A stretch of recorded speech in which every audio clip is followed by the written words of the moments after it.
Friends, welcome back to my channel.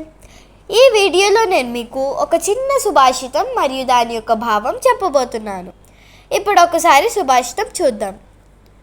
స్వగృహే పూజ్యతే మూర్ఖః, స్వగ్రామే పూజ్యతే ప్రభుః, స్వదేశే పూజ్యతే రాజా, విద్వాన్ సర్వత్ర పూజ్యతే. ఇప్పుడు ఒకసారి భావం చూద్దాం. స్వగృహే పూజ్యతే మూర్ఖః, మూర్ఖుడు అంటే అన్ఎడ్యుకేటెడ్ పర్సన్, ఏమీ తెలియనివాడు. అతను ఆయన ఇంటి వరకు మాత్రమే అతనికి గౌరవం లభిస్తుంది. ఇల్లు దాటి బయటికి వెళ్తే అతన్ని మూర్ఖుడు అనే పిలుస్తారు. స్వగ్రామే పూజ్యతే ప్రభుః, గ్రామ పెద్ద ఎవరైతే ఉంటారో అతని గ్రామం వాళ్ళు వరకే గౌరవించి పిలుస్తారు.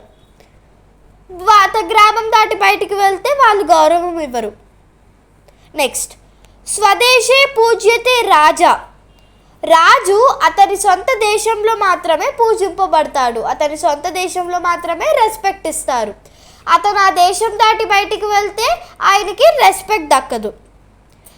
నెక్స్ట్, విద్వాన్ సర్వత్ర పూజ్యతే, కానీ ఒక విద్వాన్ అంటే ఒక జ్ఞాని, ఒక విద్వాంసుడు, ఒక స్కాలర్, ఆయన ప్రపంచంలో ఏ ప్రదేశానికి వెళ్ళినా అక్కడ ఆయనకి గౌరవం లభిస్తుంది, గౌరవం దక్కుతుంది.